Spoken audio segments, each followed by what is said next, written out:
Hello, I'm going to show you my planning system, how I use the bullet journal method in a Hobonichi planner in this video. My name is Helena.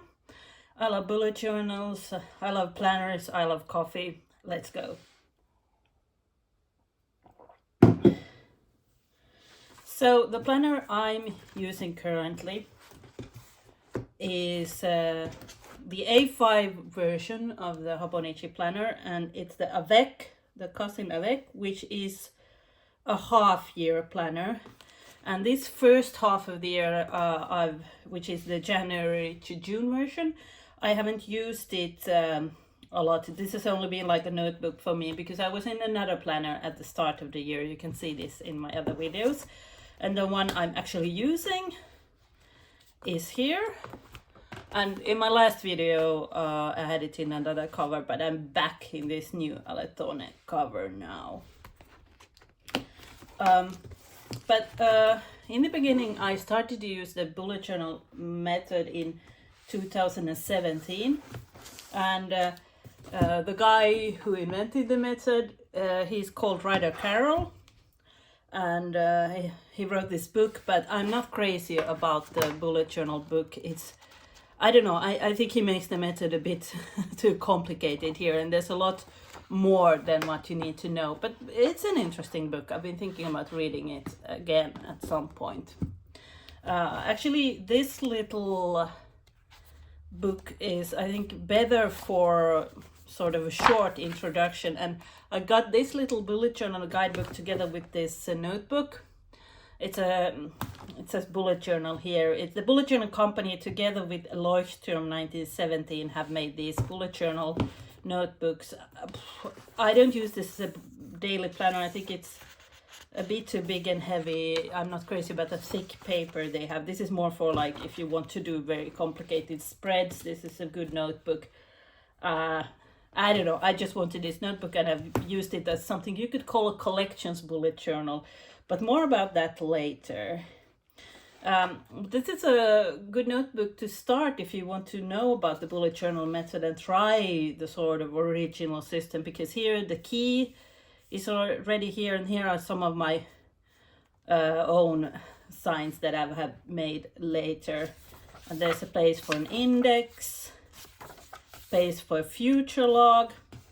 But as I said, I don't use this as a planner. I've done like a vision board here and, you know, other stuff like this in this book. So, but I think we could use this guidebook to sort of explain how my system, because it is different to use the bullet journal system in a pre-printed planner than a notebook like this, which is mostly just empty pages. But this guidebook it's a very great sort of start into the system.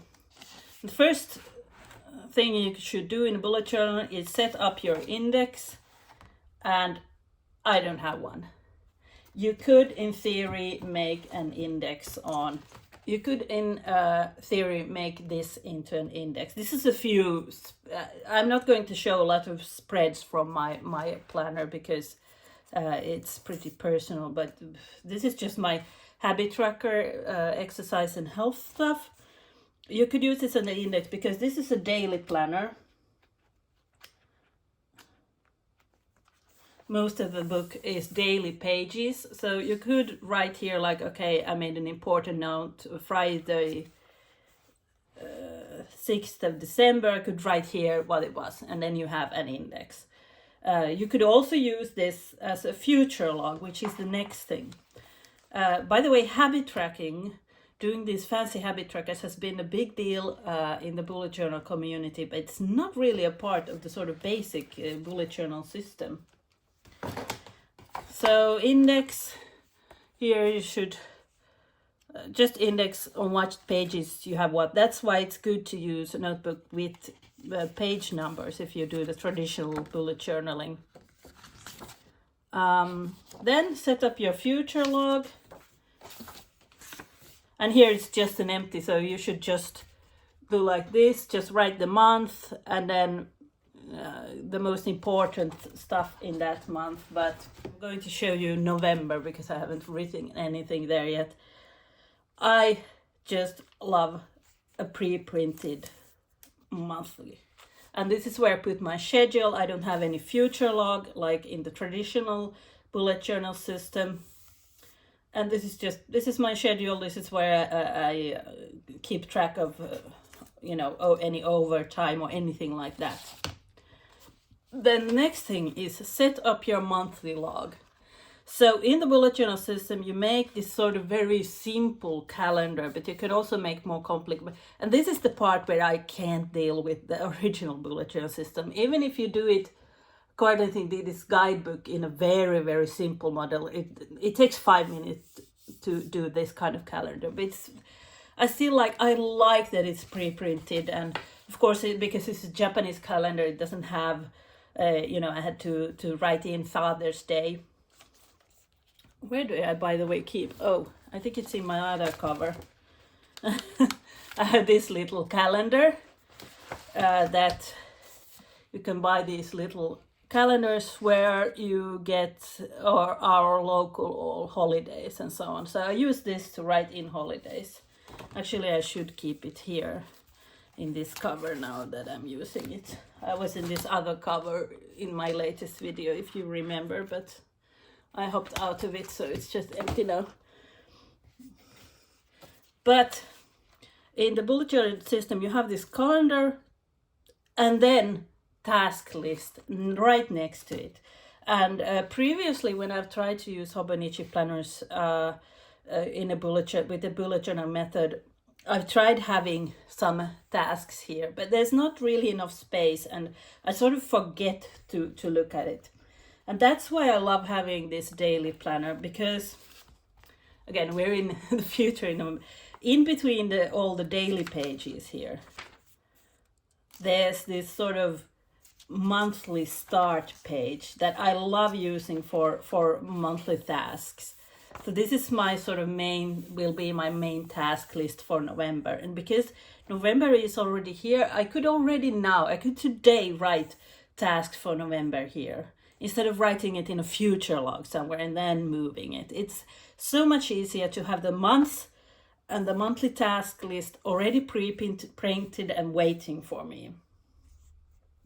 Then, of course, I think you all know, I think I show you my sort of 2025 shopping plan, which is to avoid from buying too much. It's just, when I'm going to order my next Hobonichi and so on.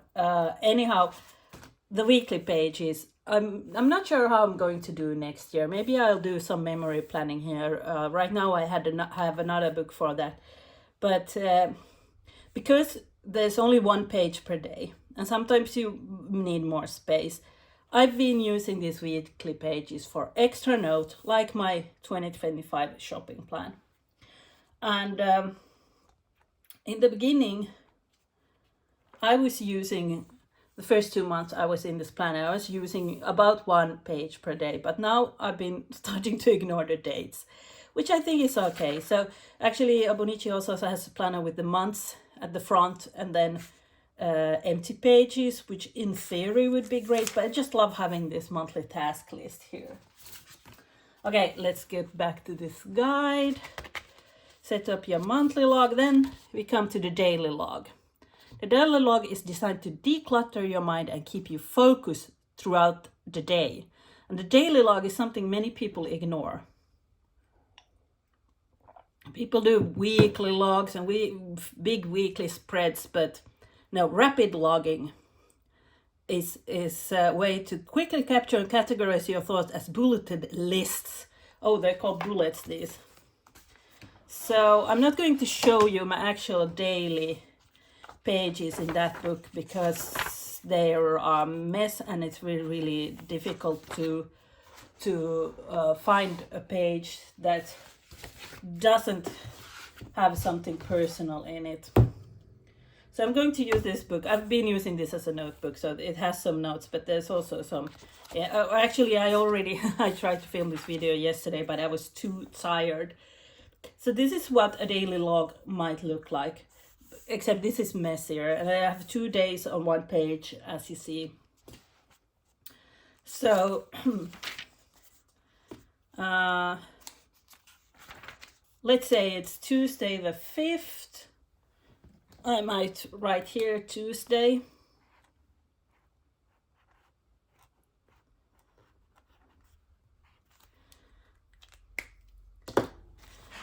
And I could check from my monthly list, is there something I need to do today?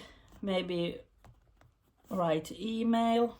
And as the day goes on, I will, if I've started a task, but it's not completed, I do that like this. And when it's completed, I do it like that. Then I might journal. I might use this page for anything. I might do a shopping list. So often I use the whole page, and it's surprising how much you need. Well, Wednesday rolls around.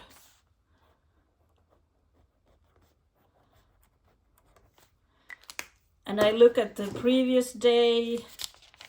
Okay, oh, no, I'm not going to do that thing. Let's ignore it. Then I just cross it over. And then if I want to migrate, I want to continue doing that task that I didn't do yesterday, I make it into a task migrated sign. And then I have it here. Then if I have an event, it looks like that.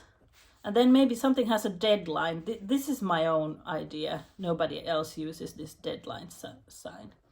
Then I've also sometimes, the dot is for tasks, but I sometimes do like a square if there's a bigger project. And I want to have many small tasks.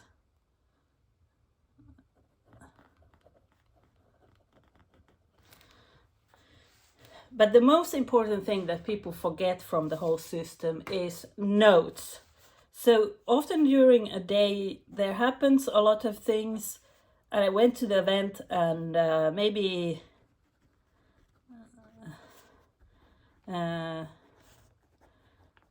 Maria told me something interesting. I called someone. And these sort of notes, these sort of fast bulleted notes, are very important part of the bullet journal system and something that is often forgotten.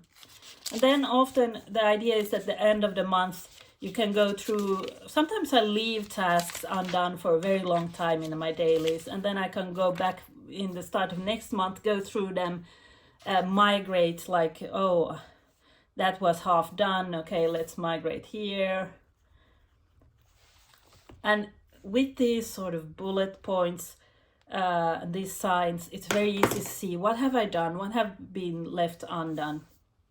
And that's really why I like this system, why I like using it, even if I have a pre-printed planner, and why I like this big planner more than a small planner where you have to be sort of a bit careful what you put where, because I like a lot of space, and my planner is usually very chaotic, actually, messy handwriting and all this, but the system keeps it sort of together. The last thing I'm going to talk about is collections, and it's not, I think, in this small guidebook, because that's a bit extra, that anytime you have like a bigger project, like I don't know, I make this intro page in this about some home improvement things, and I made some lists here that I'm not going to show about my home improvement project. I could make those same lists here, but because there's still, even with the weekly pages and some extra daily pages in between, if I don't use every daily page, I can use those for collections or lists. Or I could use, oh, I made this list yesterday with ideas about, what I could do to be more social and meet more people, what kind of parties I could organize. This is called collections in bullet journal speak, and I do some of them in this book, when I feel like it's a list that I don't need to carry with me every day. That's not sort of more an extra list that I want to make beautiful, because in these pre-printed planners there's not space for absolutely everything. But yeah, the only thing with this planner is, even with these small covers, it's still quite a lot to carry, almost as much as this one. So I'm thinking a bit about going back to A6 next year. But when I tried bullet journal in an A6, it was always too little space. So I hope I managed to explain the system. I've noticed that I do a lot of videos that are just about the sort of visual side of things, and I wanted to talk a bit about my planning system. So yeah, I urge everyone to just properly look at the bullet journal method. The bullet journal company has a channel here on YouTube with a lot of videos where they talk about the method. So don't get too stuck in having your planner has to be beautiful or your bullet journal has to be very sort of perfect, because the method in itself should really make your life easier. Bye.